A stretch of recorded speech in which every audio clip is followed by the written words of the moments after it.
সংসারের একঘেয়েমি জীবন মাঝে মাঝে এমন জায়গায় নিয়ে যায় যেখানে একটু নিঃশ্বাস নেওয়ার দরকার হয়। আমিও হাঁপিয়ে উঠছিলাম, তাই হঠাৎ মনে হলো, না, এবার একটু ঘুরে আসতে হবে। তাই তো তিন বান্ধবী মিলে প্ল্যান করে ফেললাম, কক্সবাজার ও টেকনাফে যাব। ফ্লাইট ছিল সকাল 8টায়। আমরা ভোরে পৌঁছে যাই এয়ারপোর্টে। আর আমাদের সাথে আমাদের ছোট্ট মেয়ে আমায়রাও ছিল। তো ওরও ক্ষুধা লেগেছে, আমার ফ্রেন্ডদেরও ক্ষুধা লেগেছে, তাই তারা একটু ব্রেকফাস্ট করে নিল। আর যেই না প্লেনে উঠলাম, যেন মন উড়াল দিল আগাম আনন্দে। সঠিক সময়ে কক্সবাজারে পৌঁছে গেলাম।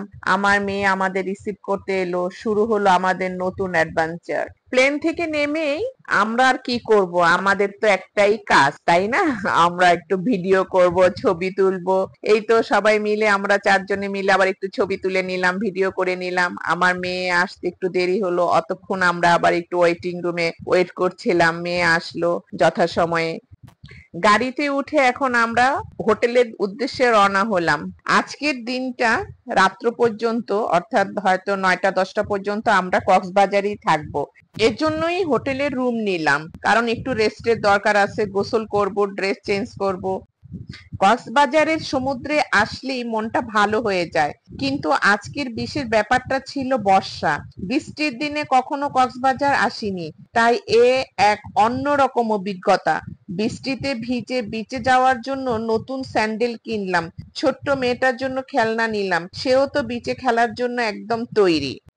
আমরা চারজনে একই রকম ড্রেস পরে নিয়েছিলাম, যেন আবার কলেজের দিনগুলো ফিরে এসেছে। বৃষ্টিতে ভিজতে গিয়ে ছাতা নিয়ে কোনো লাভ হলো না, বাতাসে সব উড়িয়ে দিল। বসে বসে আমরা মজার মজার খাবার খাচ্ছিলাম, ঝালমুড়ি কি একটা ফল, নামটা ভুলে গিয়েছি, আরো অনেক কিছু।